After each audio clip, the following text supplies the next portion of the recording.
And it seems like we are live. So, welcome everyone to this second session of poetry reading online. I'm currently with Igor and Saptaparni. They are on my Discord channel. They are going to read live for you. It's a great pleasure for me to have them tonight with me. And yes, that's the advantage of the internet, that I can connect with Igor, who's in Macedonia, and Saptaparni, who's in India. She remained awake for us. It's 2 a.m. So she will be reading very soon, but to begin with, I would like to pay a tribute to the late Lawrence Ferlinghetti, who has passed away this week. And he was a really great poetic figure from the American literature and more so from worldwide literature. And I'm going to read his Populist Manifesto because it's a beautiful and powerful poem that also catches the spirit we are trying to achieve with this poetry reading. So I'm gonna read this, and then you'll have the pleasure to hear Saptaparni reading for you. But first, here's to Mr. Ferlinghetti, may he rest in peace. Populist Manifesto. Poets, come out of your closets. Open your windows, open your doors. You have been holed up too long in your closed worlds. Come down from your Russian hills and telegraph hills, your beacons hills and your chapel hills, your Mount Analogus and Montparnasses, down from your foothills and mountains, out of your teepees and domes. The trees are still falling and will to the woods no more. No time now for sitting in them, as man burns down his own house to roast his pig. No more chanting Hare Krishna while Rome burns. San Francisco's burning, Mayakovsky's Moscow's burning, the fossil fuels of life. Night and the horse approaches, eating light, heat and power, and the clouds have trousers. No time now for the artist to hide above, beyond, behind the scenes, indifferent, paring his fingernails, refining himself out of existence. No time now for our little literary games. No time now for our paranoias and hypochondrias. No time now for fear and loathing. Time now only for light and love. We have seen the best minds of our generation destroyed by boredom at poetry readings. Poetry isn't a secret society. It isn't a temple either. Secret words and chants won't do any longer. The hour of oming is over. The time for keening come. Time for keening and rejoicing over the coming end of industrial civilization, which is bad for earth and man. Time now to face outward in the full lotus position with eyes wide open. Time now to open your mouth with a new open speech. Time now to communicate with all sentient beings. All you poets of the cities, hung in museums, including myself, all you poets writing poetry about poetry, all you poetry workshop poets in the bound-dock heart of America, all you housebroken Ezra Pounds, all you far-out, freaked-out, cut-up poets, all you priest-trist concrete poets, all you cunnilingual poets, all you pay-toilet poets groaning with graffiti, all you A-train swingers who never swing on birches, all you masters of the sawmill haiku in the Siberias of America, all you eyeless and realists, all you self-occulting super-realists, all you bedroom visionaries and closet agit propagators, all you Groucho Marxist poets and leisure class comrades who lie around all day and talk about the working class proletariat, all you Catholic anarchists of poetry, all you black mountaineers of poetry, all you Boston Brahmin and Bolinas bucolics, all you den mothers of poetry, all you Zen brothers of poetry, all you suicide lover of poetry, all you hairy professors of poesy, all you poetry reviewers drinking the blood of the poets, all you poetry police. Where are Whitman's wild children?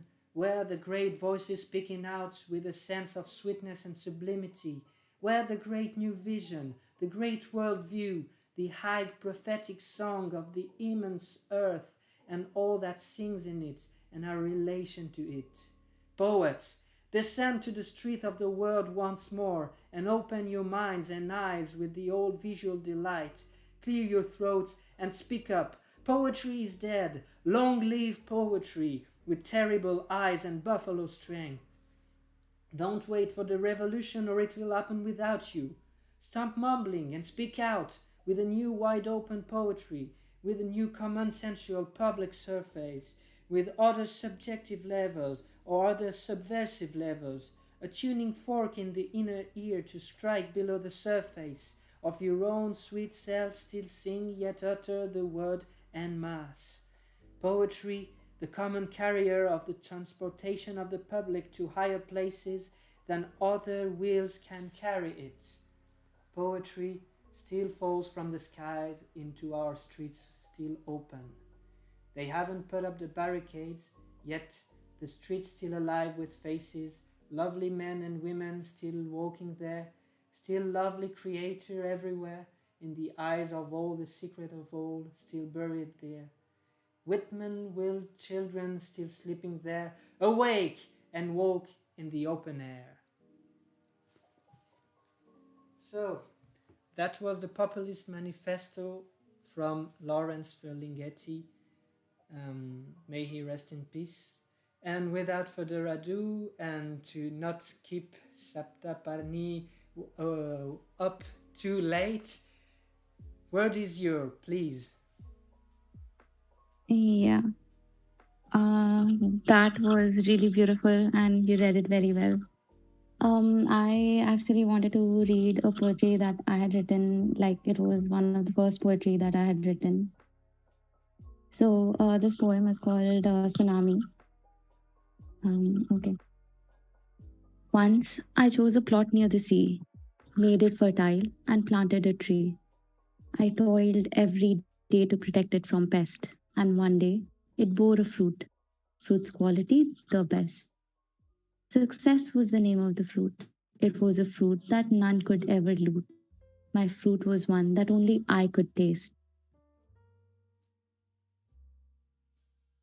My tree grew taller and taller every day. Sailors could now spot my tree from far in the bay. None can ever destroy my tree. That I was sure. There isn't any such thing that my tree can't endure. But one day, in the sea, was a gigantic wave that made me realize to pride I had become a slave. This tsunami wasn't the one that struck the Japanese shore. It was the tsunami of pride close to the door. The huge wave went away but took my tree along. In my mind, it did strike a loud and clear call. Pride destroys everything, so don't succumb to it. It's a pitfall in the way to success. You need to sacrifice your pride and success remains with you. Just this small step and you're among the few. That's it.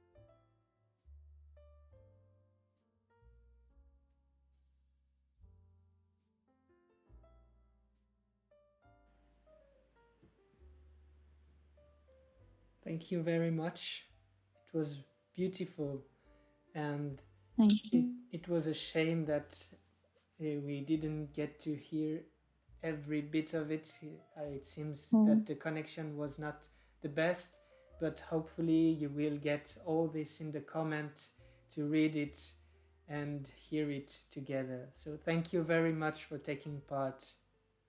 thank you. If you want to stay for the rest of it, you can. And if you are willing to go to sleep, we wish you a very good night. Thank you. I think I'll just stay for a bit. That's great. So the next one comes from England. We have a very young poetess who sent her poem that's called The Captain. So here for you that are watching us live, The Captain from Paris. Always listening to sea and never doubting its rule, yet frowned upon by the world and treated so cruel. The captain is a bad man, but a good man to others, always troubling himself to help his brothers, constantly bringing in those who are left broken and hurt. Unlike others, he provides them with more than just dirt.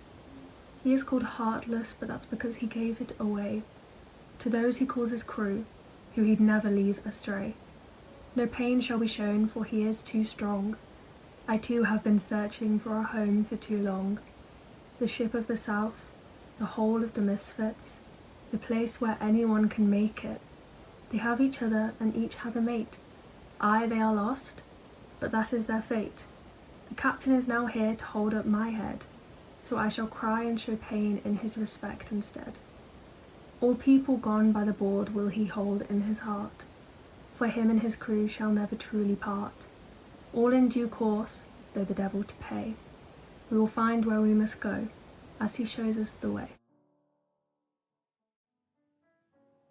So that was the poem The Captain. And next in line we have our good friend Igor, who was there on the first reading, and who's going to read 2 poems, if I'm not mistaken. So, Igor, the word is yours. Yes, so can you see me now? Yes. Because I'm on the... Okay. So now the poem Orphan. Spacious laundry from the terrace, which was on the roof of the building, was covered with extended laundry, which spread cheap, dizzy smell through the space. Sometimes the gusts of wind were strong and the wind was blowing rough sound outbursts. Someone's memory said that they're from the giggling gulls. And that memory belonged to someone who was from those spaces, Dalmatian, with seagulls. Those memories without memories ran into an action of the mind and awake sleep, which is scientifically sublimation. Because he wanted to be there, awaken, although he had never been there, where he swam, awaken, someone was once waited. He is now happily excited, already middle-aged, and employment he found, and is with BA degree independent. He could go wherever he wished. He sat down on the balcony railing. He leaned on, inhaling it again, the smell of washing of Orphan, which to him, as if from a palace, was long, long ago visited, and as so sensitive now as a man of his own had visited it. This castle of his, most lavish, will now abandon him. From below some scared chatter comes, and he does not want to lose the most beautiful palace. Church in church. Its building was going on difficultly. Those were some old times. Everything had to be done with sponsors. The scaffolding was constantly collapsing, constantly as like a stone on someone's back would be falling. Although perfectly stirred, the concrete was crumbling, and on the foundation's temperature crack appeared. Someone said there should be placed a stronger expansion, not from crushed bricks, but example lava sometimes, as in the old buildings. And this was in vain. Every morning they found everything ruined. even when sacrifices of some other religions they did, and when the neck of the lamb they cut, then its blood they poured into the foundation, again made nature smooth misfortune profound in its shallow surrounding. Then someone got the idea to try not to revel while working and be kind to each other. So the builders saw that indeed the word of God is to be listened, because as long as they did everything well and correctly, there were no construction problems. Their pure spirit had a construction. It protected them from evil demons around the church that was being built. Thank you. Thank you very much, Igor. That was beautiful. And I guess now that's David who's come along.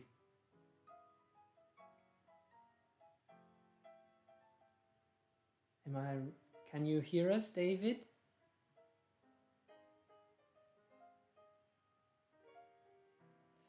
We can't hear you.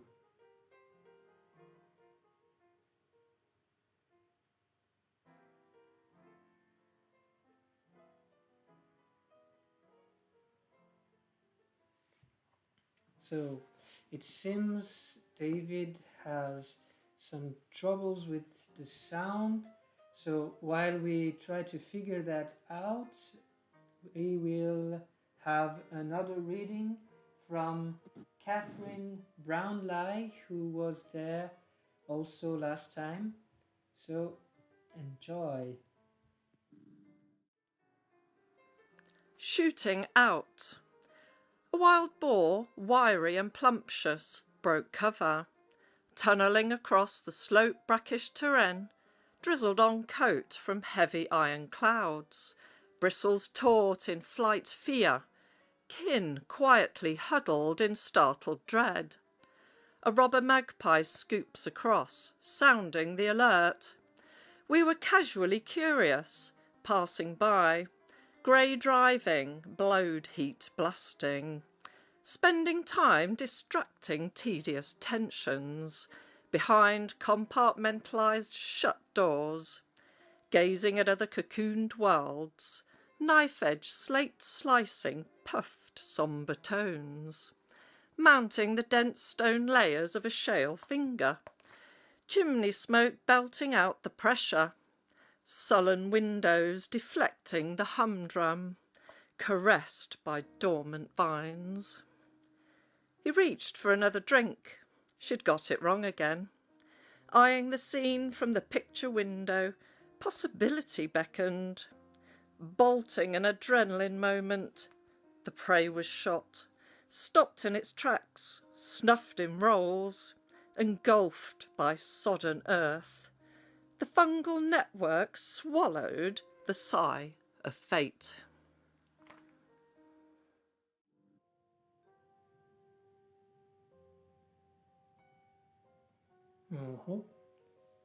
So that was from Katherine Brownlie. And now, David. Can you hear me now? Yes, now we can hear you. Excellent. So the word is yours. Excellent. I'm sorry about that. Right. I have two. I have a lot of writings and poetry, but I'm going to let you guys decide which one you'd like me to read. So the first one is called Bark at the Moon, and the second one is called Who is the Real Monster? So I'll let you decide which one I read.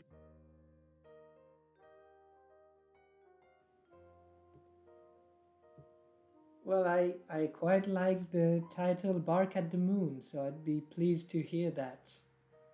Okay, I will do that one. Okay. Most of the time, I lead a regular life. A 9 to 5 job with a child and wife. I head off to work and kiss them goodbye. I sit there in traffic and do nothing but sigh. But all is not rosy, nor in constant bloom, for one night a month it's darkness and gloom. I finish work early on the days that I must, to get home before the day turns to dusk. I pack up a bag and I head to the hills, for tonight is the night that my demon fulfills. I'm a danger to all and I must not be seen, away from anyone who could hear me scream. I arrive at the cabin and prepare for the worst. When the full moon is highest, I unleash my curse. It begins with a headache and a cramp in my chest, followed by itching all over my breast. And then it's the pain as my bones start to break. My skin starts to peel. How much more can I take? My blood starts to boil as the beast starts to show. My eyes are on fire as they begin to glow. The screams become deep and descend to a howl. My body lays broken, I begin to growl. My nails are snapping, replaced by long claws. Transformation complete, but I hear no applause. I rise to my feet and I howl at the moon. Thirst and hunger take over, I must hunt soon. I feast on raw meat and for this I must kill. Be aware, my friends, the next part may make you ill. I stalk in the shadows and pounce on my prey. A fast swipe to the throat and their soul fades away. The blood sprays up high as I shred at the skin. I feast on the flesh and the organs within. I hear no applause. With fur in my teeth and flesh on my claws, I head for the river to clean off my paws. A nice juicy salmon is next on my list. I dive in the water and I pierce the fish. With a stomach full and my blood lust diminished, I know that this nightmare will all soon be finished. The pain comes again as the moon takes retreat, a feeling so intense it knocks me right off my feet. My howl turns to screams as my skin starts to form. My human body is coming, and I am reborn. The first disappears, the claws turn to nail. I lay there defenseless, naked and frail. With what energy I have, I crawl through the wood, back to the cabin as fast as I could. I head home to my child and my beautiful wife soon, and I'll live with the secret that I bark at the moon. My howl turns to screams as my skin starts to scream. My human body starts to fall, and I am reborn. My human body is the and I am reborn. The first is the claws turn to nail. Lay there defenseless, naked and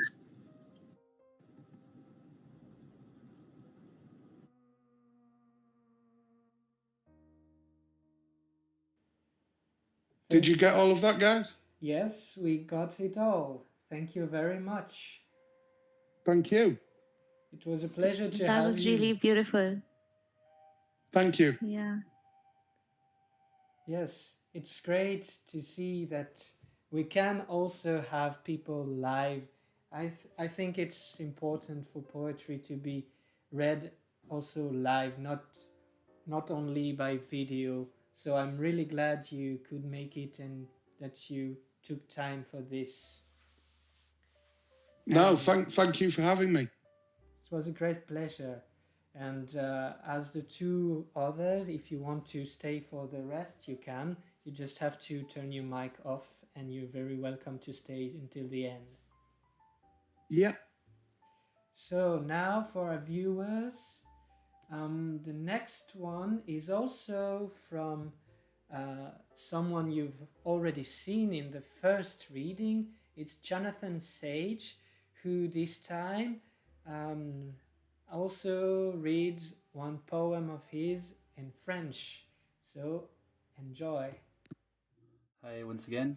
I'm not able to be here for the live stream, so sending this video in advance.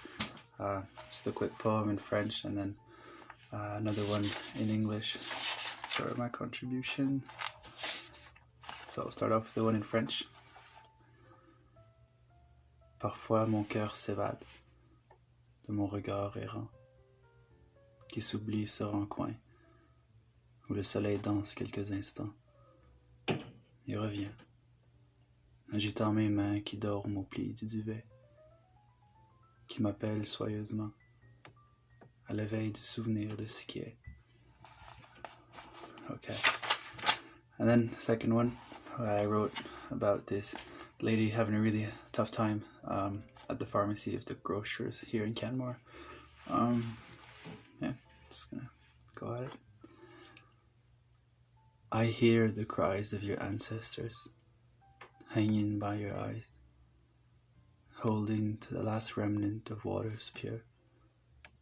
As you hide your gaze from mine, unmasking you from the crowds, I find solace in your pain, knowing that your heart is heavy amid all the lights of men, the vanities and false prides. I know how your body craves the moon, its coolness and uneven pasture of motion, calling you forth to lands still wild. You leave now the hall of well-ordered tins, with a metal frame of frozen game, your child tugging at your skirt, laughing as he plays with your voice. Okay, well, enjoy your reading, guys. Ciao. So that was from Jonathan Sage, 2 poems of his, which you will find in the comment section below, starting tomorrow. And we are coming to the end of this second session. I still have 1 poem I would like to read, that's from me, and then another tribute to pay, because last week was a sad week for poetry. We lost Lawrence Ferlinghetti, but also Philippe Jaccottet, who's one of the greatest poets of Switzerland here. So I'm gonna first read one of my own poems. I'm gonna read it in French because that's my first language, and then I will end with Philippe Jaccottet. So this comes from my last poetry book, and it's called Je m'envole. So I'm taking off. Je m'envole, je vais toucher les nuages, retrouver un peu de douceur, nager dans le bleu, plus bleu que n'importe quel océan, que n'importe quels yeux. On dit des yeux qu'ils sont comme les abysses, car les abysses sont profondes. Le ciel est infini. Pianoter sur les touches comme sur un clavier, un clavecin, un oursin qui aurait confondu la mer et le ciel, à cause de la couleur bien sûr, pas à cause des nuages, il n'y en a pas dans l'eau, de roches claires, limpides, cours d'eau qui défilent sans cesse de me courir après le déluge, l'enfant sauvagement attaché n'a plus que son âme pour rêver. Pulvériser cette symétrie affolante et factice. Et pourquoi pas? Après tout, ne sommes-nous pas tous égaux? Non! Jamais. Cela ne sera point. J'y mets un point d'honneur, d'horreur. Car il n'y a plus d'honneur. Seule l'horreur, la mort, la décomposition, la carcasse putride, puante, sanglante, dégoulinante, tente, pleine de vie dans sa mort ignoble qui se consume à petit feu. À qui mieux, mieux que tout, que le reste, que tout, vraiment tout, qui m'arrêtera? Et je compte les mots, je les mâche un à un, les digère, exagère, gère à l'attaque du système. Lequel? Le mien, le tien, le leur, un leurre. Les arbres crissent sous les pas de la neige. La lune éclaire la scène du crime, 3 de plus, 3 de moins. On est quitte? Mais si tu pars, alors je resterai seul, à jamais, pour toujours. Ensemble pareils et pourtant opposés. Battre le papier jusqu'à l'épuisement, jusqu'à ce qu'il saigne en lettres rouges le sang des arbres, les larmes d'encre gravées dans mon cœur au fer de la même couleur, éternellement, mais je ne peux plus les voir, je ne peux plus les entendre, je ne peux plus rien. C'est terminé.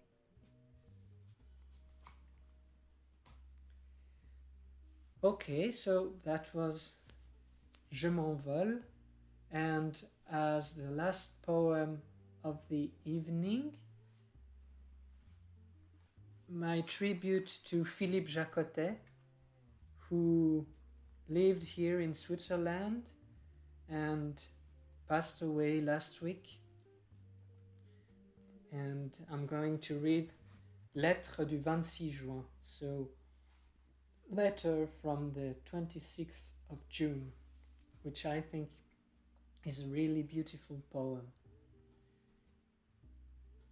Que les oiseaux vous parlent désormais de notre vie.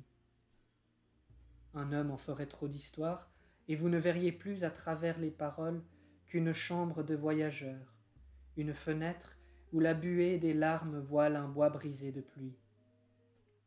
La nuit se fait. Vous entendez les voix sous les tilleuls. La voix humaine brille comme au-dessus de la mer, Antares qui est tantôt rouge et tantôt vert. N'écoutez plus le bruit de nos soucis. Ne pensez plus à ce qui vous arrive.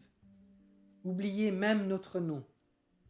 Écoutez-nous parler avec la voix du jour et laissez seulement briller le jour, quand nous serons défaits de toute crainte, quand la mort ne sera pour nous que transparence, quand elle sera claire comme l'air des nuits d'été, et quand nous volerons, portés par la légèreté, à travers tous ces illusoires murs que le vent pousse, vous n'entendrez plus que le bruit de la rivière qui coule derrière la forêt, et vous ne verrez plus qu'étinceler des yeux de nuit, lorsque nous parlerons avec la voix du rossignol.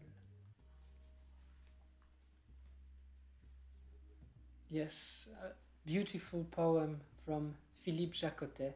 May he rest in peace. So, that was it for tonight. Thank you very much to those who tuned in. Again, thank you to everyone who sent a contribution, to Igor and Saptaparni and David, who tuned in directly and read for you live. I think it's fantastic to be able to do that. I hope you enjoyed it, and to all I wish a good night, a good evening, a good day, wherever you are. May you be safe. And Igor and Saptaparni, if you want to say something before we end the stream, the word is yours. Well, I just want to say it was a really good experience. Like, this is the first time I'm attending an online reading. I'll just say that. Well, thank you very much. I see Igor has some connection problems, so he probably won't say anything more.